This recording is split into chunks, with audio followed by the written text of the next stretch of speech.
Can everyone hear me all right? Yes. Super. Hello, everyone. My name is Reagan Devine. In case you're curious, you can't place my accent. I come from Trinidad and Tobago, which is a tiny island just next to Venezuela. So I'm both Caribbean and South American. So if you're curious as to why I'm hosting an Asia-Pacific panel, I'm not worried about it. I'm super fascinated by the region. I'm a journalist, I'm a climate journalist, and I know quite a bit about at least how climate change impacts the region. I just want to let each of you know, once you're responding to a question or a comment or you have something to say, I believe you have to press this button here before you speak, otherwise no one will hear you. How this panel will go is that I'll just give you a short synopsis of what we're about to talk about. And I will introduce the panelists. I will invite anyone on the panel to please interject. Feel free to add your comment if something piques your interest. Toward the end of this session, I believe we will have questions coming from you, the audience.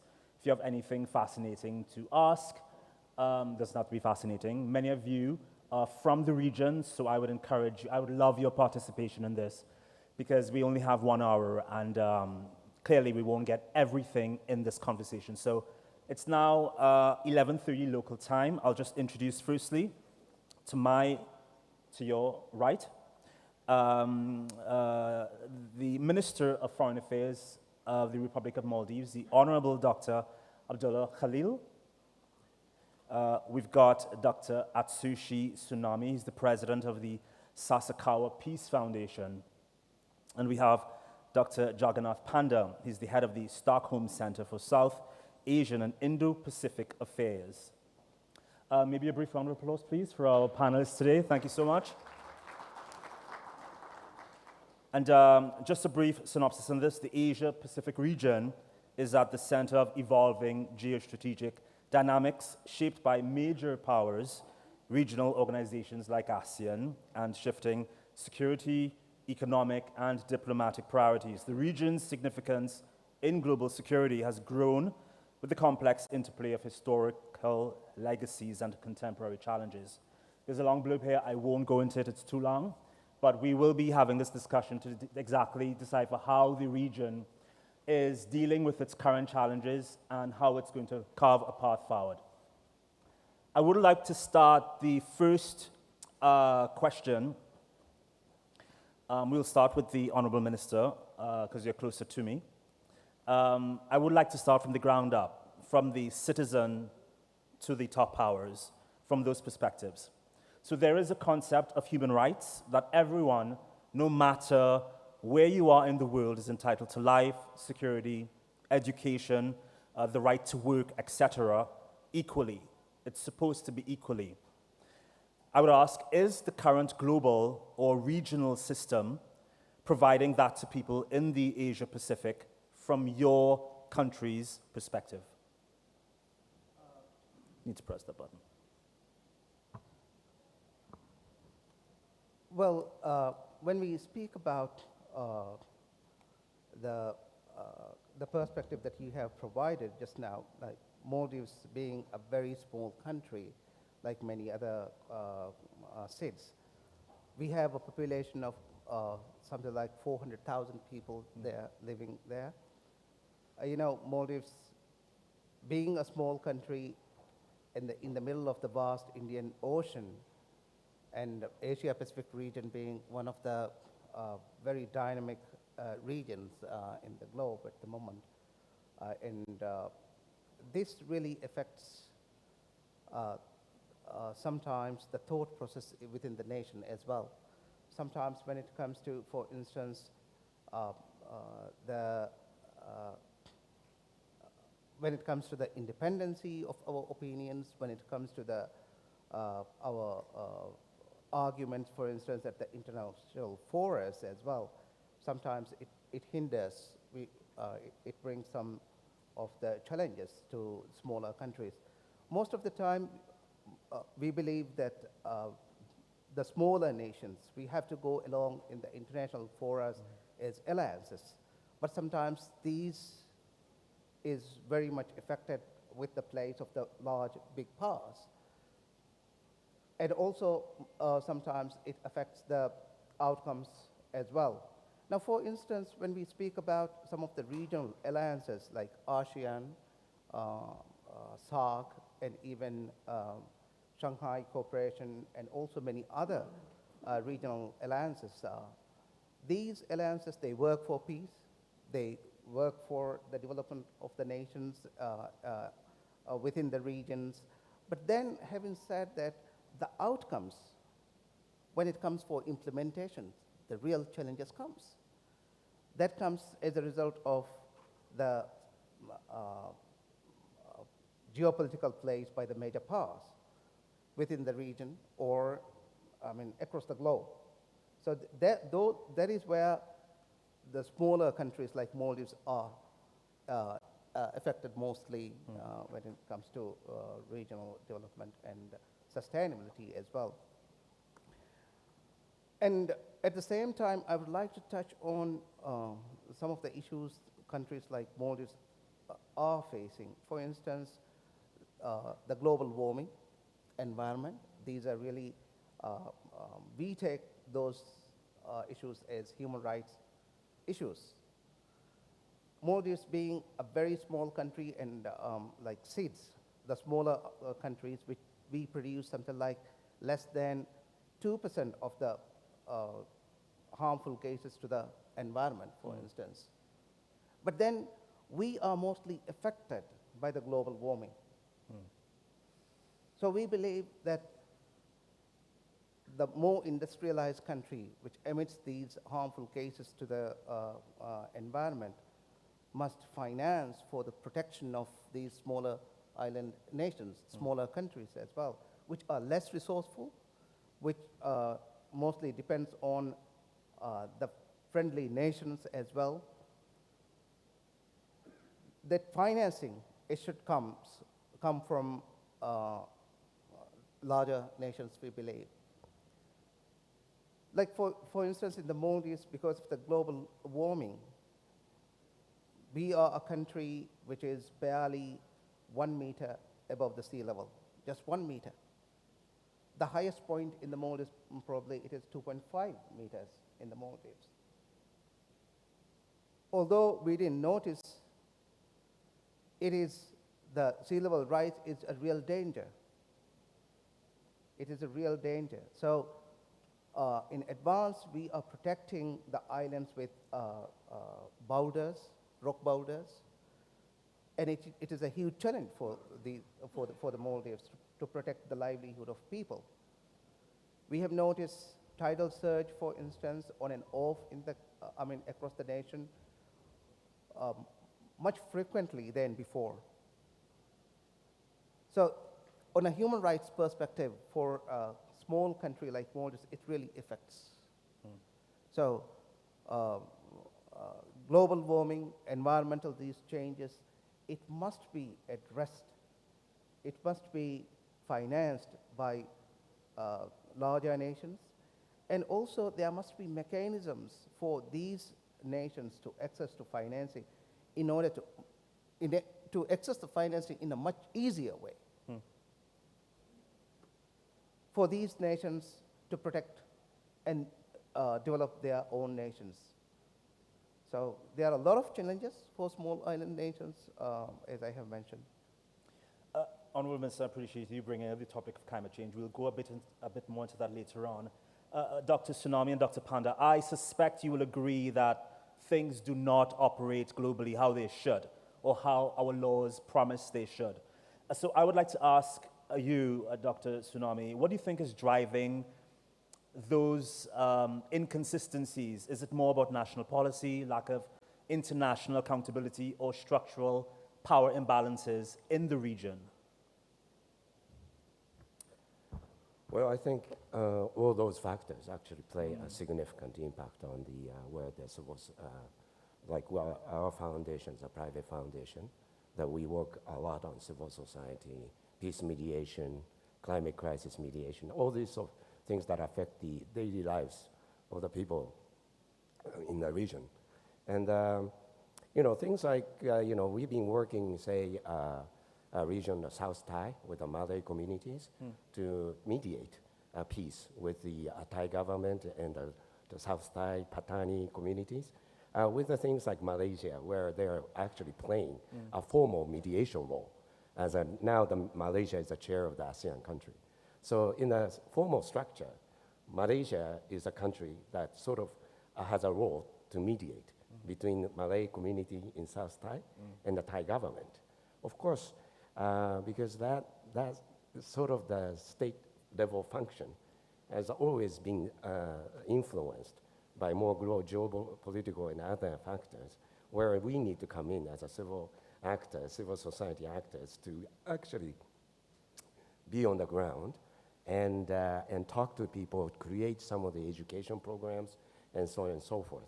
So clearly the structure that national nation states and the international community is there, but it's not, of course, be effective as we need to be. And so the collaboration between civil society and things like the religious communities and the national governments and the international community and the international NGOs, these are all playing a very important role, but we need to be cooperating more, because individually we deal with different issues at the different levels. And the lack of coordination is really producing a lot of tensions and lack of the solutions that are needed to be delivered at the immediate level for the human rights, and especially people affecting their lives in the region. So I think the coordination of different levels, and each one of the factors are playing a very important role, of course. Yes, I commend the Sasakawa Peace Foundation's work. You guys have done tremendous work over the years. Thank you so much for that. Dr. Panda, along the same lines of the human rights across the world don't necessarily apply to everyone equally. Are there specific policies or regional frameworks in your region that can be used as models as how to protect and promote rights more broadly? I think, first of all, thank you very much, and excellent to be with Excellency Minister and also Tsunami-san, President Tsunami. I think partly you have touched upon those two critical points. You mentioned about the structural power imbalances, and I think I do agree with that, that I think the world is still witnessing a huge structural imbalances between major powers, middle powers, and emerging economies, emerging powers. So any kind of policy inferences we are going to draw, we first has to address those structural imbalances, to what extent we could address that. The second point probably I could draw upon is that I think there is a huge gap between demand and supply in the current world order. And I think the pandemic exposed these structural imbalances. So therefore, I think there are critical issues for us to draw attention and draw policy inferences. I would flag out 5 critical points. One, I think the whole world is fighting and competing for resources. Resource politics is going to be the hallmark of tomorrow's competition and day after tomorrow's competition. I think there we need a strategic complementarity. We cannot really continue to fight with each other. China needs to be taken into board, as well as hunger countries like India needs to be taken into board. India's demand is rising in world affairs. So the West, the European world, and the entire community needs to also cater into the interest of the developing economies like China and India. Second, I think there is a complexity of identity and superiority. Many countries, and I think I would correctly also club Turkey into that. The emerging economies like China, India, Turkey, all of them, they are going through a kind of, fighting for their own identity in world affairs. And it needs to be acknowledged. India is rising, and probably rising very fast. And that needs to be catered into the current world politics. I don't think without India we could really draw that policy inferences in Asia Pacific. Third, you mentioned about human rights. I think there is a great level of discrepancies when it comes to women's rights. Women's rights needs to be improved. A whole world, there has to be better representation from the women world, and there has to be a gender balance drawn out. 2 other points. One is, I think there is also needs to be about a much more educative world we need to really cater for. The youth needs to be educated.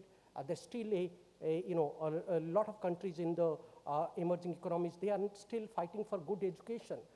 and their educational demand needs to be ingrained into the Western and to the rest of the world. My final point is, I think we also need to look at greater connectivity, corridors and human interactions, which must be also taking into factor multimodal way of channel of communication. It cannot be single way of communication, just road and infrastructure, or railway connection or flight connection.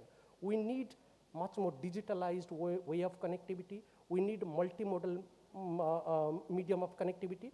There, I think education should be the bridge to draw any kind of policy that you are referring to. You said a lot of amazing things there. Let me just break it down and select one of your points, which was this fight for resources. We see more and more of those at the maritime level. Are there examples of organizations in the region where you all live that can moderate these disputes a lot better than, say, the West could? Of course, I think I do agree with you. I think when we talk about the resource politics, there are three levels of politics are currently going on. Of course, there is a huge fight for maritime-oriented politics, particularly communicating, protecting the sea line of communication. That needs to be given preference. The future of the world depends on the sea line of communications, how we really navigate through the maritime trade. If we can't really value the smaller island countries, be it Maldives, Sri Lanka, they are becoming much more strategically important. And I think I would agree with His Excellency here that I think Maldives is a critical, country where the whole world needs to take it greater emphasis about Maldives, Sri Lanka, Bangladesh. They are becoming much more significant for Japan, for India, and for the rest of the world. And I think we need to really focus on it. The second is the corridor, the maritime corridor. We need to really take care of the maritime corridors in order to have a better communications. And those needs to be securitized because, the future threats comes from different angles.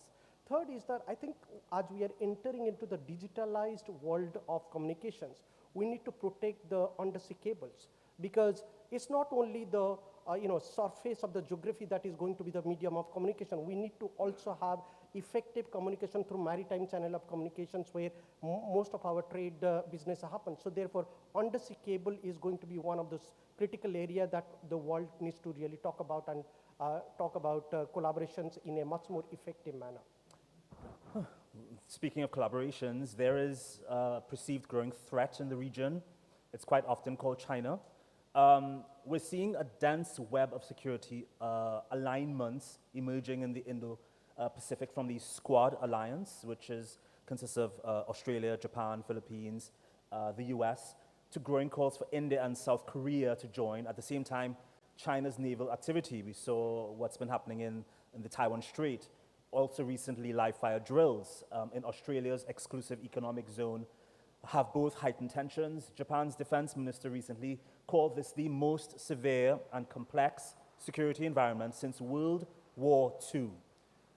Given all this, firstly, Honorable Minister, do you suspect an open war is coming? First of all, I would like to highlight that if there is any disagreement or it is moving towards a war, for instance, for conflicts, the way forward, I believe, is dialogue. It's a dialogue. It is going towards a war because we are seeing the world moving towards more unilateralism rather than multilateralism. We are finding more that somewhat multilateralism is becoming more irrelevant in the world politics. Maybe that may not be the right word, but that's what we are saying. For example, the UN systems and other regional systems are not being used for conflict resolutions. So when it comes to, for instance, most of the time, these conflicts or disagreements, it comes rightly as my colleague here has mentioned, because of the resources or the power struggle or for economic gains, for instance.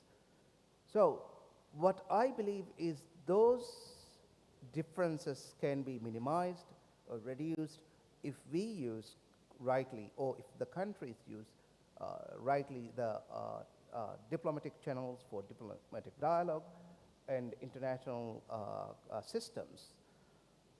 that is something that we are, something the world is lacking at the moment. So what I believe is we could still move away from a war, which is not very healthy for anyone. For the countries like Maldives, which depend on tourism, very much depend on the tourism. Anywhere, any conflict, it affects directly to these nations. Not only the Maldives, any other small island nations or any country which belongs to states or which tries to develop the nation with alliances or through partners, it really affects these nations. So a war anywhere is not in the interest of the small island nations or even those nations as well. It brings us like 10, 20 years behind. So Indo-Pacific, like you have mentioned, it is warming up towards that, but the only way forward is dialogue. It is dialogue. Again, dialogue it is. There's no other way forward for that. Dr. Tsunami, with conflicts for both resources, food, land, territory, ongoing, is an open war coming? I hope not. I mean, I have to agree with the minister that the only way that we could get out of this is to continue the dialogue. And I think Asia is ready to accelerate more different forms of dialogue about each stakeholders.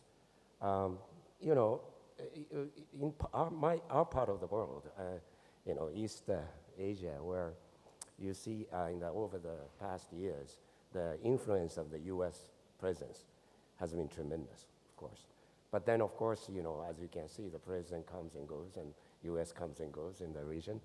And we are now realizing with, you know, the current President Trump, sort of, in a way, engaging us even more in terms of having more dialogue with Japan, China, South Korea, all the friends that he's engaging, you know, tariff war against. So we are now, you know, this dynamic that is happening in the region really forcing us to really open up more dialogue with other stakeholders. And of course, China is a very important player. And, you know, with the ASEANs and the Malaysian leadership in ASEAN, and they are the one that has to also face the, how to deal with the growing influence of China in the region. And we are also in a very similar manner but the only way is to really understand what the China's interest, and also we have to talk to China about our interests and keep talking. I guess the dialogue is very important. Our foundation actually does the exchange of the military personnel between People's PLA in China with the Japanese Defense Force, just to build up the trust. That's something that the nation, I mean the governments, is very difficult to do, but our civil society foundation, we are engaged in more opportunities for even the military to talk to each other, to have more trust when it comes to the crisis, if any. So that's sort of thing important, so we cannot give up and continue the efforts.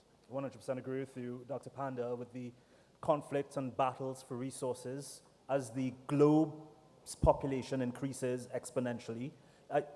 Side note, I just saw a report a week or two ago that says we may be a lot more than 8 billion people on the planet. With those conflicts ongoing, do you think, for example, escalations in the South China Sea or the Taiwan Strait, how would you mitigate those escalations? My short answer would be, I think we need to demand from the major countries, particularly from the P5 countries, to act responsibly. And here I would particularly highlight the irresponsible behavior of China, not only for a long time, but also during the pandemic and post-pandemic. I do agree with President Tsunami-san here. I think the Chinese activities, Chinese policy planning has been quite problematic in terms of not only creating instability in the regions, but also to put a cloud about the future of the smaller countries in the regions. We don't need the Chinese kind of diplomacy, depth diplomacy, the kind of diplomacy they are creating in the regions. We need much more collaborative diplomacy. I think this is where a leadership role has to be replicated in the regions and beyond. We have been talking for some time for a Global South platform. Now, if you see the Global South platform, there has been two kind of approaches. One is trying to dominate the Global South forums, the way the Chinese are trying to dominate. They are demanding for a long time a singular leadership forum in Global South. Look at India. I think for last 2 to 3 years, we invited the African Union countries, African Union to become a part of the G20. India has been talking about a shared leadership platform in Global South. We need a much more shared platform. We need a much more collaborative platform. Coming back to South China Sea and Taiwan Strait, I think the situation there is quite severe. What we are seeing is a much more problematic strain. And I would draw the attention here, since President Tsunami is here. I think Taiwan's contingency is also Japan's contingency. And Taiwan's contingency is also the contingency for India at the region of Bay of Bengal. And Taiwan's contingency is the contingency of Asia Pacific or Indo-Pacific. We cannot afford to lose Taiwan. If we lose Taiwan to the Chinese sovereignty, then the security dynamics in the Asia Pacific is definitely going to be compromised. So is the South China Sea. Whether China goes to occupy Taiwan in near future or in a distant future, that's debatable. But what we cannot afford to see, Taiwan losing its identity in world geography and in world map. If we do that, then I think the security situation in Asia Pacific is going to be severely compromised. Just to be devil's advocate, I know China's been stretching out across South America, the African continent, to lend assistance, if you will. You call it debt diplomacy, that's another way of putting it, to countries that otherwise would not have gotten the assistance to develop themselves. Is what China doing any different to what Europe or the US does in terms of debt diplomacy? Why is China the bad guy? I think there are two issues what is missing out of China's diplomacy. One is accountability.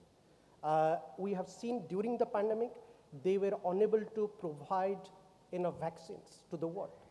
They only provided vaccine to the limited countries. So accountability is the first country. If you are particularly a major economy, if you are a permanent 5 member of the United Nations Security Council, you need to really act quite responsibly. And that kind of accountability is missing in Chinese diplomacy.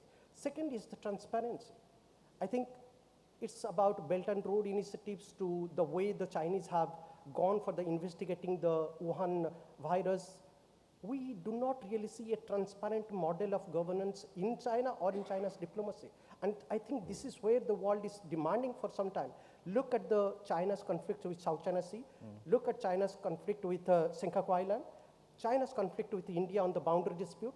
In each of the issues, they are yet to have a credible international position to release map internationally which will be convincible, or to have a much more dialogue or a collaborative venue where they could provide credible evidences to have the transparent medium of diplomacy to resolve this. The approach from the Chinese side has not been to diffuse the disputes. The approach from the Chinese side has been one-sided to dominate the disputes. And I think this is where the Chinese diplomacy is failing in comparison to the Western and to the European diplomacy, I would say. Right. Honorable Minister, we've got non-traditional threats, emerging tech, cyber threats, the climate crisis, as you mentioned before. Dr. Panda would appreciate this topic, China's expansion of hydro and other infrastructure projects in the Tibetan Plateau. I know you'll have something more to say later on about that. Honorable Minister, how are these threats shaping geostrategic dynamics in the region? And are your countries reacting quickly enough?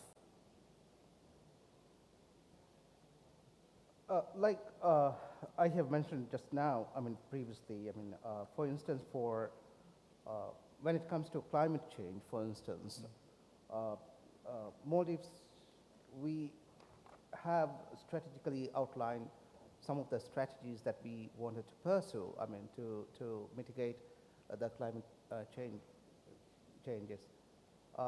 For instance, we are targeting to have 33% of our energy production by the end of 2028, for instance. That is where.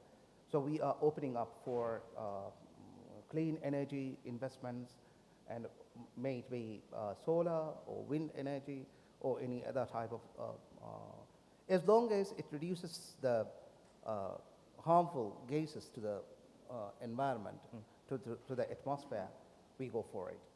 That's we are working on. And at the same time, Maldives is a very unique nation where the land is very scarce. So we have to kind of produce land or make the land, reclaim the land. So what we are doing is we are reclaiming it to the to more than something like 3 meters at the moment. Naturally, it is 1 to 2.5, but we are trying to reclaim to up to 3 meters so that some kind of mitigations that comes when it comes to tidal surges and also protection of the islands as well. And besides that, in the international forums, what we are doing is we are making alliances to make the voice of the smaller nations heard much louder. So the resources that we have in small island nations, it is not good enough for us to mitigate the issues that we are facing in climate issues. And also cyber threats, like you have rightly mentioned. I mean, we are working on, at the moment, to develop our digital economy in the Maldives, and it to be contributed by 15% by 2030. And we are also opening up for that as well. And also connectivity in that regard. We are trying to establish some more connections to the Maldives from India and Sri Lanka. Although we have some fiber connections, we are trying to have connections which have much higher speed, or which can carry data at a much higher level. So that is also some of the works that we are carrying on. At the same time, we are working on training our young generations for artificial intelligence in the Maldives. So those are some of the works that we are carrying on to mitigate some of the threats that we are, non-conventional threats that we are facing in the Maldives. I do want to move on to U.S. affairs, U.S. foreign policy. Dr. Tsunami brought it up a bit earlier on. The U.S. influence in Asia-Pacific region is massive. Military presence, trade, alliances. The U.S. remains a dominant strategic player in the Asia-Pacific, but recent shifts in its foreign policy, including these tariffs that keep going on and off. They're high, they're low, they're on, they're not on. Even with your allies, there is this uncertainty. Yes. How is Japan adapting to this? Well, I don't think Japan or our friends in South Korea or other allies, so-called allies with the United States, are still struggling to adopt this new challenges that President Trump is forcing us. Uncertainty it's a word, because we don't know. We don't know what's going to happen next, what his strategies are. It's very difficult to predict. And if you cannot predict, it's very hard to prepare for that and strategize what your next move will be. But given all this uncertainty, it has also raised the idea that we should be also talking to other friends and our neighbors. And we talk about our part of the world, the East Asia, for instance. Of course, we have a challenge of the rise of China, and then we have Russia, also our neighbor, and the invasion of Ukraine, and so on and so forth, and created a much more dysfunction the other side of the Pacific to give more opportunity for China and Russia to collaborate. But then you're adding to that is North Korea. And we have to engage with North Korea because after six-party talk broke down, there's nothing happening in terms of the nuclear issue with North Korea. And the fact that we don't know exactly, well, we should be thinking of nuclear North Korea and how do we denuclearize or even talk about arms control now, right? Because it's a very fragile situation. But when it comes to this issue, China and Japan and Russia also have a common interest to deal with this issue. So it gives another way of engaging a dialogue and not just talking about, U.S. rivalry with China in that region, but also the regional context of talking to our more common problems, like the North Korea nuclear issue. Of course, with the coming with Russia, we need to talk to India, for instance, and India and Japan has a lot of common interests together in stabilizing the region as well. And South Pacific island countries, like Maldives and other Indian island countries. We need, as a common challenge, as a climate crisis and the sea level rise, all sorts of things. We need to really discussing this in multilateral level and other issues, and we have common interest to pursue. So it's this dynamics that creates, hopefully, the diplomacy more important than, say, the arms conflict or any other. So in other words, we have to raise the cost of any sorts of, military invasion or anything with, this sort of a changing of by force of the international order. This is something that we have to make sure that anybody who attempts to do that by force needs to really face the high cost of doing so. Dr. Panda, how does India see this uncertainty created by the Trump administration? My direct answer would be that this uncertainty is going to be the new normal of the future world order. So I think we have to live with this uncertainty. India is preparing for itself to deal with this Trump administration's, kind of pressure tactics that it has brought it to its foreign policy. But this is nothing new. We have seen in American diplomacy, they have tried to pressurize the rest of the world on different terms and conditions. It's not only, President Trump is what he is doing currently. If we see in the Biden administration, he had employed also different practice of creating pressures. In fact, he did not also remove some of the initiatives President Trump had taken in the first tenure. So that means it endorses to the fact that there is a continuity in American diplomacy. For example, if I recall correctly, Trump administration in the first tenure withdrew from TPP, and Japan went ahead in terms of establishing CPTPP. Had Biden administration been really, friendly to the Indo-Pacific partners, he could have reconsidered to become a part of the TPP and reformulated. That never happened. So there is a continuity in American diplomacy, and we have to live with the uncertainty President Trump is creating out of this. But I think there are two critical factors that countries like India, Turkey, Japan needs to really take into consideration, including some of the critical island countries like Maldives, Bangladesh, Sri Lanka, and many other countries. One is that I think we have seen that the world having unipolar world, and also lately for the last 1 decade or so, we have started talking much more as a bipolar-centric world with the lead of US and China. But I think the time has come, with Trump administration coming to power and the kind of tariffs he is imposing, we need to start talking about a non-bipolar world-centric world order. I'm not here really entirely talking about multipolar world order, because if we're talking about a multipolar world order, both US and China are going to be the critical part of that multipolar world order, because they are power-based, their economic outreach is so strong, we cannot really have a multipolar world order without US or without China.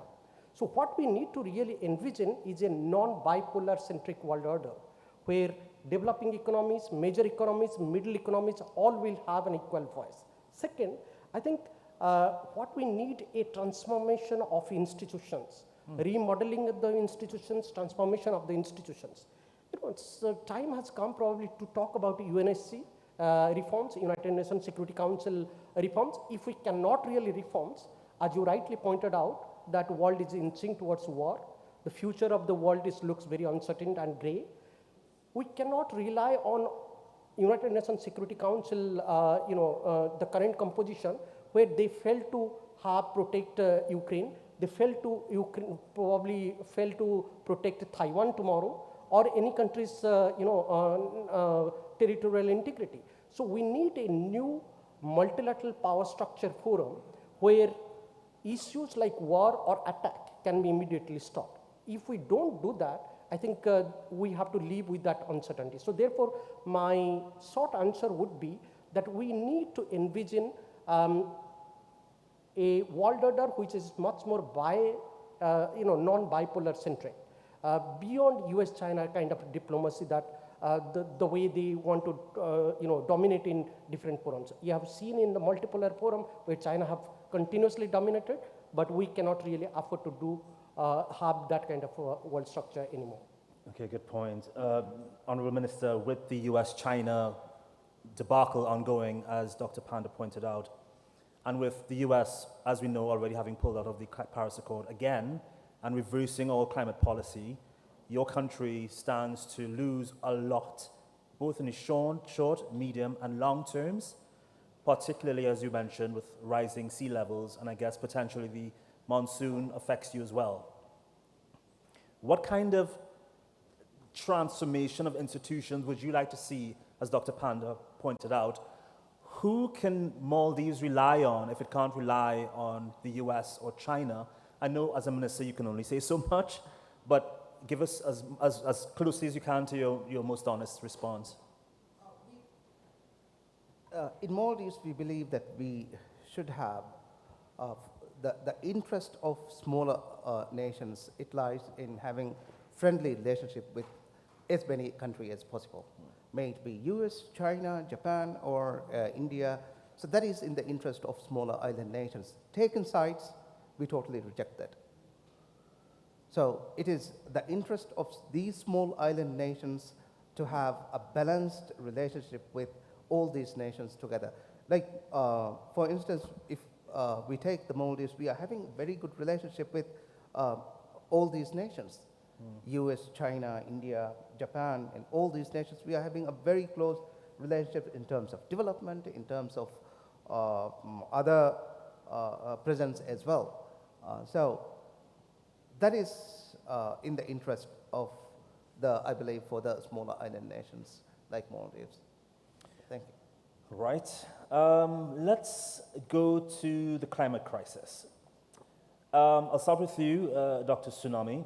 We know the Asia Pacific is on the front lines of the climate crisis. Japan sees typhoons every year. Rising seas, climate migration, water security, disaster resilience, climate migration will be a huge one. It is a huge one already. These aren't just environmental challenges, they're deeply geopolitical. Is climate change the ultimate test of this region's ability to cooperate, or will it become yet another fault line in an already fractured landscape? I apologize for being poetic. Actually, I see the challenge that we face in climate crisis or even natural disasters as an opportunity for us to really give more chance to think about as a common interest. And this is something that common challenges that we need to work together.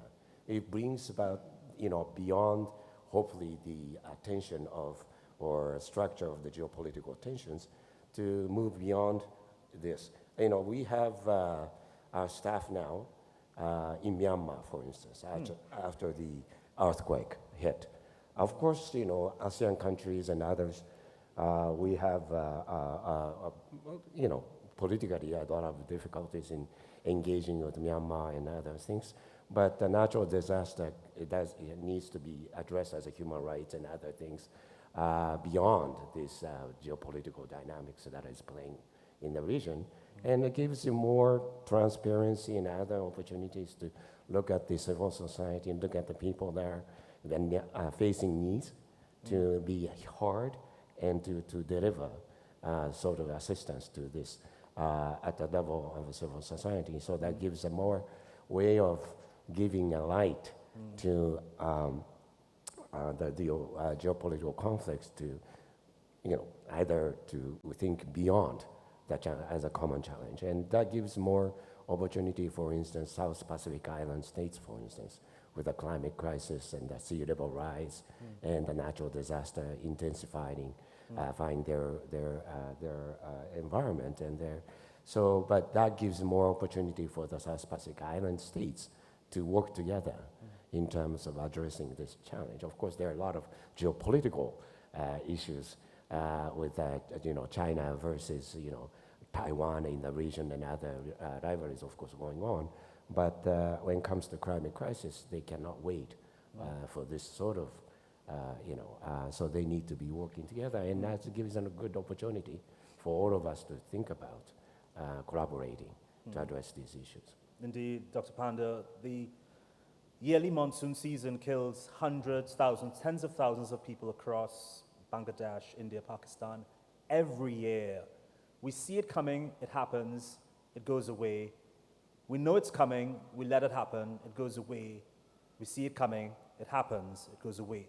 Every year, year in, year out. How is India addressing the fact that the monsoon season is about to start in, I believe, in a couple of months, and more people are going to die? Yeah, I think that's a very critical question, because this is where India is trying to make a statement in world politics.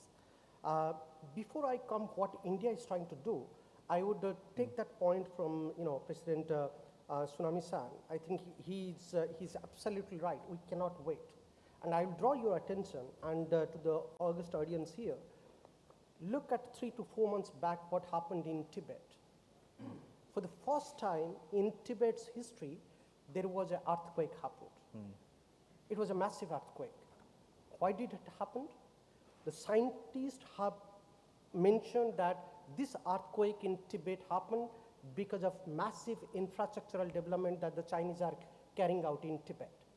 We haven't talked about the climate deteriorating conditions, which is emerging as a challenge to crisis in the Tibetan plateau for a long time. No climate forums, no international climate forums, including UNFCCC and COP29. They have discussed the climate conditions in Tibet yet. Yet Tibet is the third pole of the world. It is the center of the earth, and any climate change happening in Tibet is going to massively affect India, Pakistan, Asia Pacific, entire Billions of people. Regions, various people. So therefore, we need to talk about not only Tibet, the climate conditions in Tibet, also as well as in the Himalayan belt. And this is where I come to your questions, what India is trying to do. I think one particular aspect about India's rise you will see is that the young generation, the civil society, the non-governmental organizations, they're trying to promote climate as an urgency issue. And as a matter of fact, if you see with the current government in Delhi taking severe actions on the construction, you cannot have illegal construction, you cannot have massive construction without really adhering to the climate conditions and to the Environmental Conditions Protection Act. So this is where India is trying to make a statement that, of course, we are an emerging economy. We need to have our demand. We need to go for infrastructure development, but not at the cost of the climate kind of challenges we are facing. And this is where also we have deferred with the West by saying we need much more time to address some of our difficulties. But again, we are on the verge of making the world and India's climate conditions much more transparent.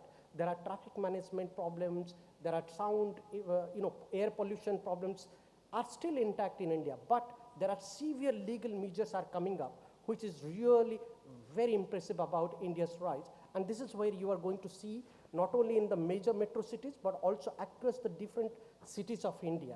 And this is where India is trying to make a statement. One small point, I think this is where we also need to quickly act, is the climate deteriorating condition on the marine sector. We need to also protect marine ecology because both the land ecology and the marine ecology are complementary to each other. If any problems happen in the Tibetan plateau, it is going to affect the lower riparian countries. Any climate conditions happening or it is emerging as a crisis in the lower riparian belt, it is also going to affect the upper riparian belt. Because climate is a universal thing, it doesn't really look at the barriers. Any imbalance, it's going to affect all the spheres, be it in the stratosphere, in other spheres, or in different spheres of the third pole. Right. We're running a bit out of time. I just have specific questions for your individual countries. You may have touched on this a bit before, but I want to give you a bit more time just to elaborate more on it. Firstly, Honorable Minister. There we go. The Maldives, as we've been talking about all morning, has been a frontline state when it comes to climate vulnerability, but it's also navigating big power dynamics with India and China. How does this small nation of yours, and I don't like using the word small, it's a bit derogatory to me, this island nation of yours, how does this assert its agency in such a high-stakes neighborhood?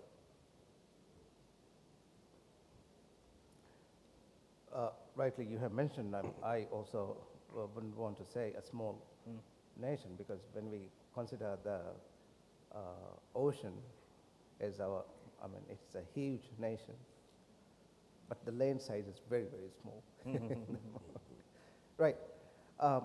The power dynamics, like rightly you have mentioned, it is very hot. I mean, it's not only in the Asia-Pacific region, in other parts of the world as well. So our region is not an exception as well. But then, since, for instance, India is our closest neighbor, and both of our countries, we have a lot of collaborations in terms of people to people and also government to government as well. And India is one of the greatest development partners for the Maldives historically. At the same time, China is economically very much connected with the Maldives. When it comes to, for instance, security, India is contributing to the Maldives to protect its land and sea as well. India is the first responder. It has been always, whatever issue that we face in the Maldives, being the closest neighbor to the Maldives. But then, like I mentioned, China is also contributing for the past 15, 20 years quite well for the development of the nation, of the Maldives. And also, I would like to add that historically, for instance, Japan has also been one of the development partners in the Maldives, specifically when it comes to, for example, protection of the islands from tidal surge as well.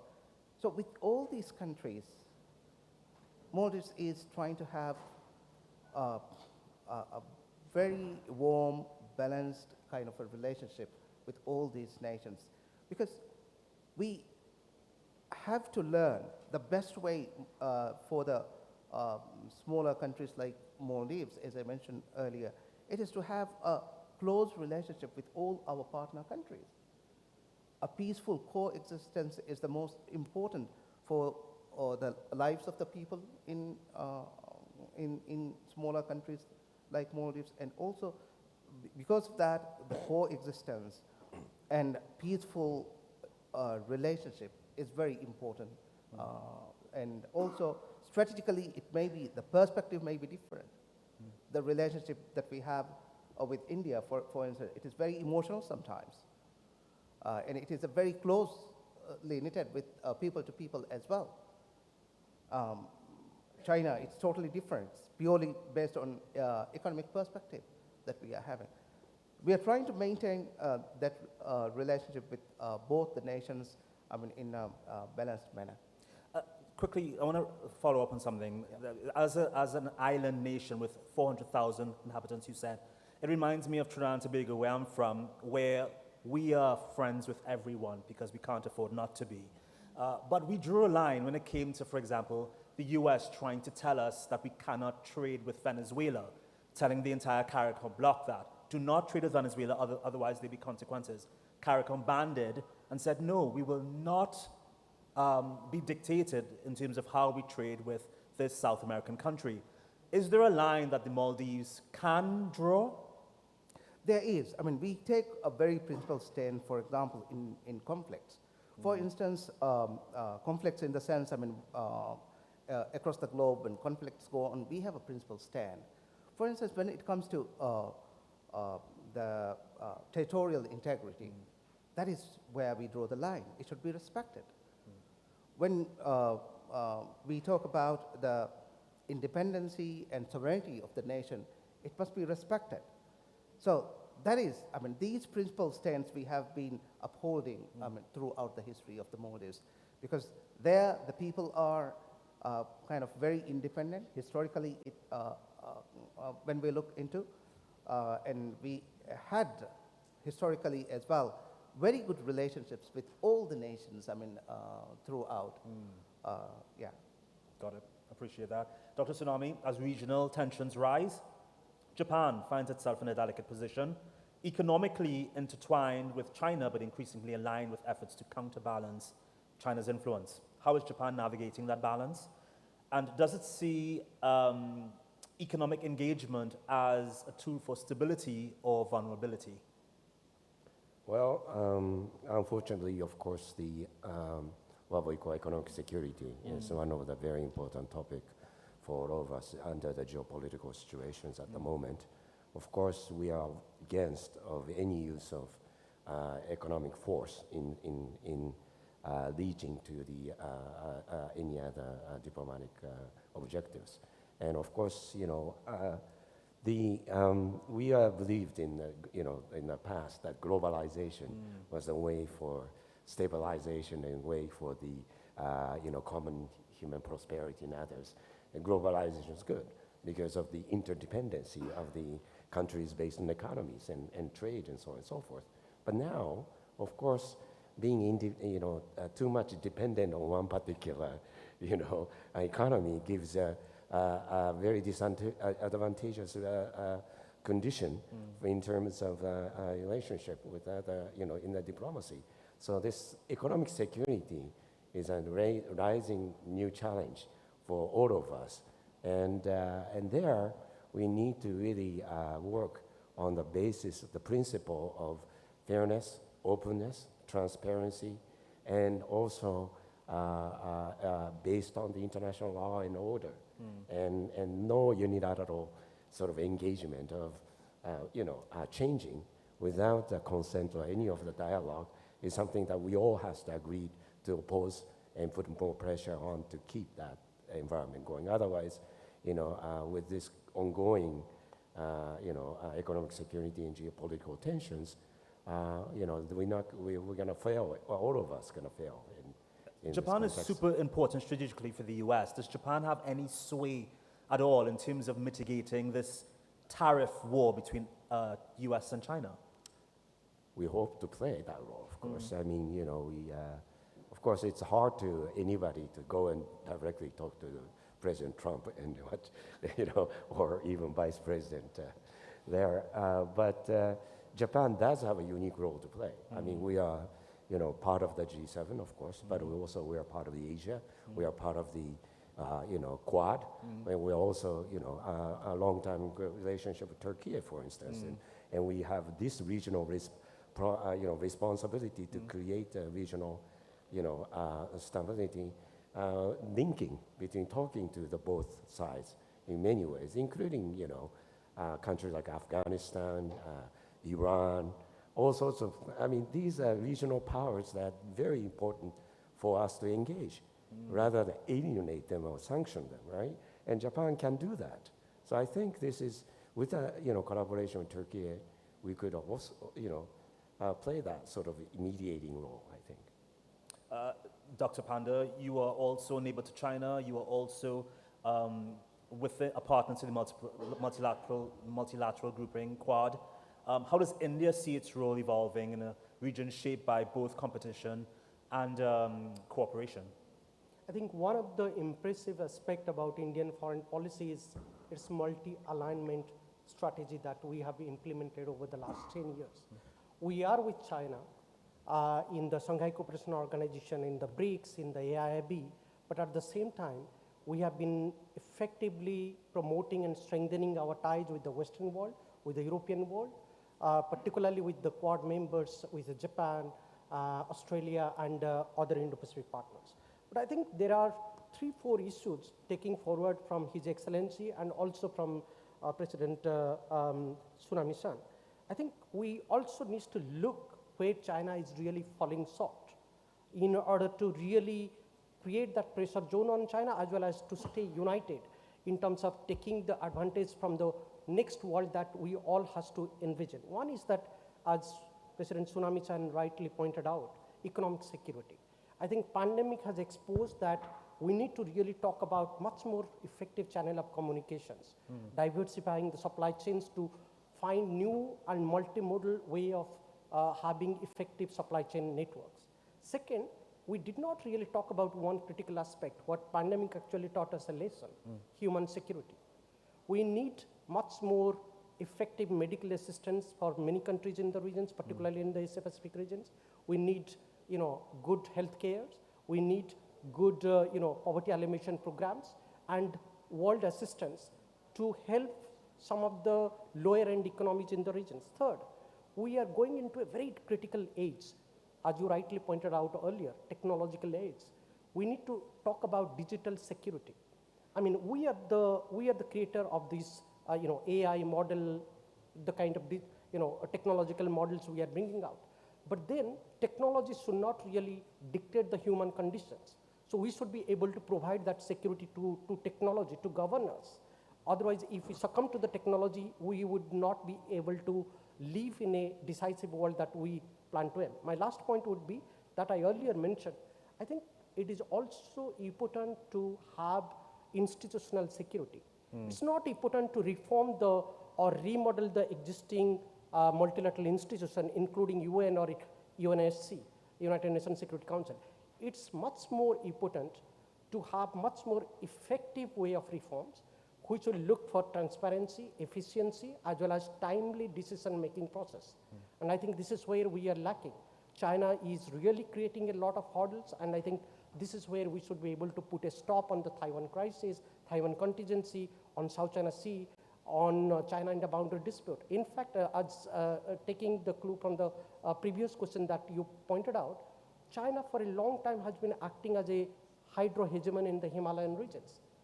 We need to really create, as you rightly pointed out, there has been massive flood.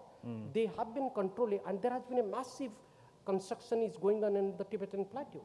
So we need a much more transparent way of, having all of these governance issues, because these are going to be critical issues shaping the future of the Asia Pacific in times to come.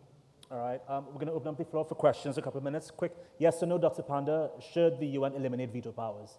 So, Dr. Tsunami, Honorable Prime Minister, Honorable Minister. I believe the UN Security Council needs to be reformed. Got it. All right. Any questions from the, yes, sir? First, thank you very much to all the panelists. Just a mic coming to you now. First, thank you to all the panelists. Very interesting discussions, very informative. Second, thank you to Antalya Diplomacy Forum, because I think for the first time, I've attended last year, it's the first time that in a very major way, we're talking about Asia Pacific in a big way. And I think this is the trend, and this is the correct path. I think the fact that the example of South China Sea, Ukraine, and Taiwan, the relationship tells us that Antalya Forum, for it to be really that significant, need not be just Africa-centric or Europe-centric, but it must take into account Asia Pacific. Then it completes the process. And therefore, in the future, we would be very happy if Asia Pacific would be discussed further. Third, I am, of course, may I introduce? Henry Ben Surta. I'm the Philippine ambassador to Turkey. However, I would like to ask the question not as an ambassador. I would like to make a disclaimer in the spirit of academic so that we can have a fruitful discussion. So I will ask the question as a student and also as a practitioner for the last 40 years on the Asia Pacific. I think there's a commonality. All of us agree on the word peace. peaceful settlement. We also agree on the diplomacy and dialogue. But I think these are abstract concepts. The devil is in the details. Second, there is an assumption when you have a dialogue, it's to have an understanding. The assumption is you don't understand each other, and therefore you have a forum to understand each other's perspective. What if the perspective of the other party is very clear, and the perspective is very aggressive, expansionist in character? How do you therefore calibrate your discussion of diplomacy and dialogue? In relation to that, we always talk dialogue and bilateral diplomacy, diplomacy in general, has been the conversation in the 1980s. It has always been like that. The question is this: if we have been doing diplomacy and dialogue since the 80s to this day, the question is this: are we safer in the 80s, or the world is in a much dangerous situation now, despite the fact that we have been talking about diplomacy and dialogue?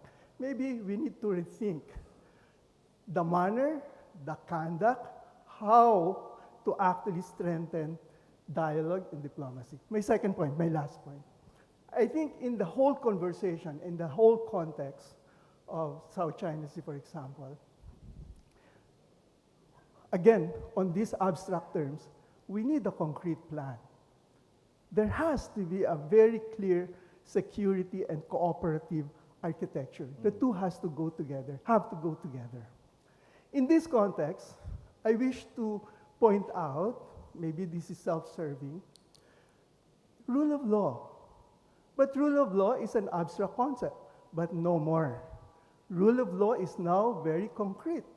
The 2016 arbitral ruling is a very concrete thing. If one studies the ruling itself in all its 16 points, it lays out a clear roadmap how to operationalize rule of law. And from an abstract, now it's concrete.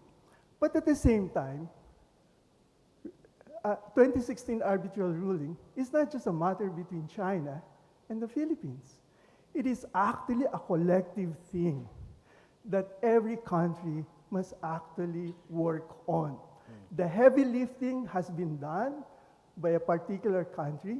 Now that that ruling has come out of the box, if people simply understand that and really embrace itself, it gives a clear path, essentially. Just to elaborate, it comes from the original concept of zone of peace, freedom, friendship, and cooperation. It was a political framework submitted to ASEAN in 2010.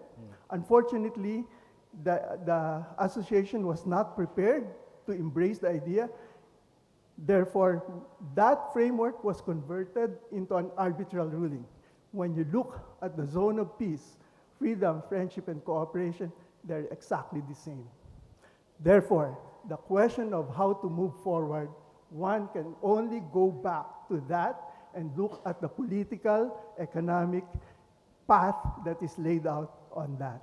I thank you very much. I'm going to just combine his points from Mr. Ambassador there.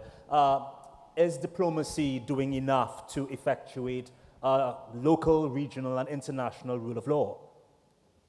Does anyone want to respond? Is diplomacy working?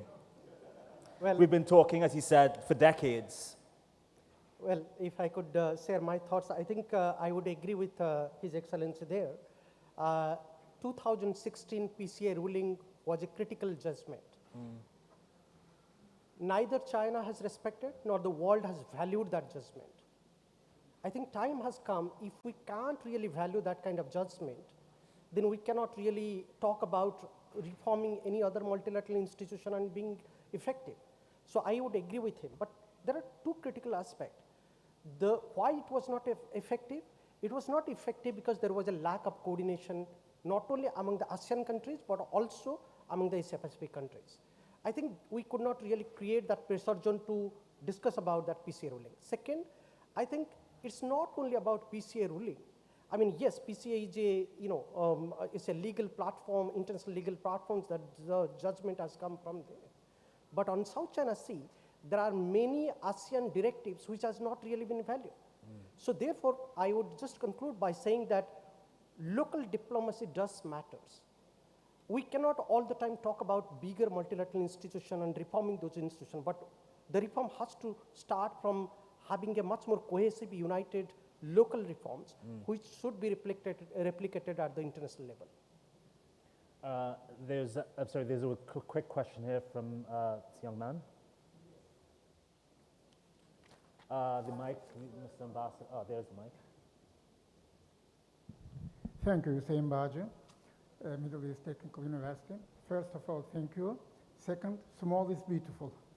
Yeah. The small countries are getting more and more importance in the future, definitely, Maldives, as you indicated. My question is directed to both gentlemen.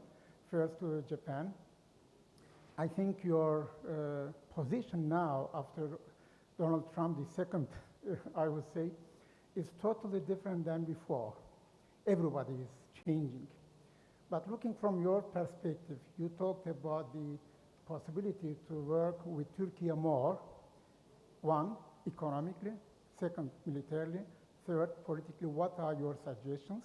That Turkey is looking to Asia Pacific from this perspective, and you look to Turkey from the other side. So where we can meet each other. India is the most important one. You play on several stages: BRICS, Europe, America, China, and I see first time those strong self-confidence of the Indian academics, talking in a different intellectual atmosphere, be self-confident and trying to suggest many political solutions to problems. My question is, how do you see the Turkish-Indian relations in this respect, where we can work together? In 1955, when in Bandung, non-aligned countries were established, India is one of the founders. And now, in the global south, Turkey has a great interest in the global south. You are one of the leading ones. Where do you see much more cooperation opportunities? I would be very happy to hear your suggestions. Thank you, Professor. Dr. Tsunami, you do want to go first? Yes, I think we have a lot of places and areas that for collaboration, and of course, Turkey is on the west end of the Asia, and we're in Japan, the east end of Asia. Europe say we are on the east. Thank you that you say that we are Western country.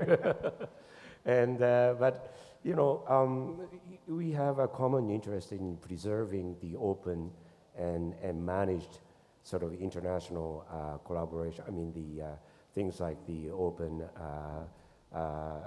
logistics, shipping, and particularly say countries like Yemen and Somalia that I've been working with them. And with the help of Turkey, we are be able to engage in manageable conversation with groups in Yemen and also the Somalia about how to preserve open corridor for the Gulf and all this shipment that going through for the international.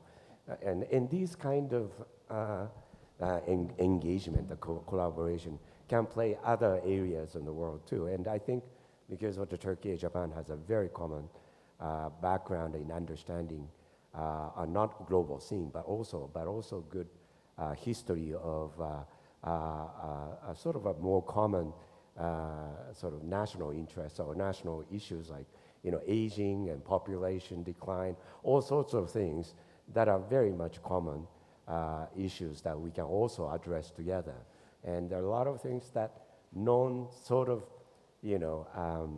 Anglo-Saxon American sort of cultures that we share, that we have our own way of delivering common solutions can apply to other parts of the world. So there are a lot of things that we can do together. Dr. Panda?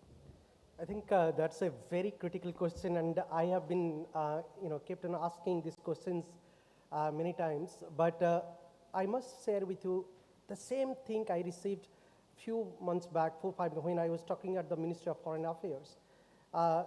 they were asking why Turkey-India relationship is so problematic or not in good shape and how it could be improved. First of all, from my point of view, I don't necessarily see that Turkey-India relationship is really problematic or not in good shape. From my point of view, it is one of those relationships which has not really been exploited to its own advantage. And I must probably put it in a scholarly manner by saying, I think one of the hallmark of diplomacy is that it's not static. One of the other hallmark of diplomacy is that it's not unidimensional. So we don't need to single out to a particular country as a preferred country in the regions. And given the fact that Turkey is a critical economy, critical military power, critical actor between EU, between Europe and Asia, India values Turkey. Now, whether this problem really exists, I would not really draw that there is a problem exist between Turkey and India, primarily because you look at the other aspects of India's relationship with China. We have severe problems with China. Boundary dispute, we have geopolitical competition, we have maritime competition emerging with China. Still, India is very well connected, invested in multilateral forum with China, Shanghai Cooperation Organization to BRICS to AIIB. So therefore, I don't think fundamentally there is anything wrong in Turkey-India relations. It just needs a face value. It needs a proper directions. It needs a proper diplomatic guidance to take it forward. The other aspect is that I think Turkey is one of those powers which India needs and vice versa. If Turkey has to play a greater role in the Asia-Pacific, it cannot play that greater role in Asia-Pacific minus India. So Turkey has to value India much more than what it is currently valuing. Similarly about India, when India is trying to strengthen its outreach with Europe, particularly when we saw in the G20 summit, we announced about IMEC, India Middle East Economic Corridor with Europe, I think we cannot really talk about such a huge corridor or connectivity, intercontinental connectivity, bypassing Turkey's interest. So therefore, India also needs to review some of its own diplomatic efforts and connectivity plans. So therefore, both sides needs to have a positive oriented approach towards each other. I don't fundamentally see there is a problem exist. It just need a proper guidance, methodological planning to take it forward. All right, we just have time for one more because we have to go to break. I believe this young lady had her hand up for a while now. Yes. The professor, I believe. Oh, okay, there he is. There's a mic. Thank you, Dr. Özge Barış from Kırklareli University. I have a general question, like the follow-up for the Honorable Ambassador of the Philippines, that I really wonder that we all agree the importance of the dialogue between cultures and the states. But I also wonder, is there any chance to empower and promote the international law to solve the problems in more concrete way and use it as a hard power tool rather than a soft power tool? Thank you very much. Honorable Minister, would you like to take this one? Thank you. Again, I mean, when it comes to the international law, the only way forward is multilateralism. Like rightly just now, the question that you asked, for instance, should we have just the decisions based on just 5 countries? I mean, so it's a matter of reforming the UN whole system, I believe. So probably the world has lost its trust in the UN system at the moment. So lately we are finding during the last 20, 15 years, it's the unilateralism which is moving forward, not the multilateralism. So this trust is something that we need to create. We need to find out a way that we can, the people can, the general public, the nations, whether it is big or small, can trust the UN system. For instance, when there are conflicts between 2 nations, I mean, most of the times it is, we are seeing both nations enter into conflicts.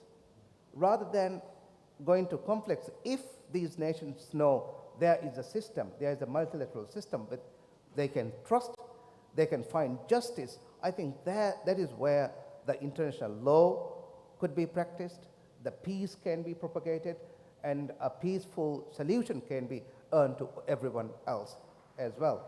So that is, so I believe it is time for us to work on reforming the international systems, specifically the UN Security Council. I apologize. We have to end there. We're over by 20 minutes now. If you do have questions, I invite you to seek the panelists out just after. We have an hours for lunch now. I would like to thank the Honorable Minister of Foreign Affairs of the Maldives, Dr. Abdullah Khalil, Dr. Atsushi Tsunami, and Dr. Jagannath Panda. I've enjoyed this discussion, quite dynamic. Thank you so much. Maybe one round of applause for the panelists. Thank you once again. And please, we can break for lunch, or you can ask your questions individually.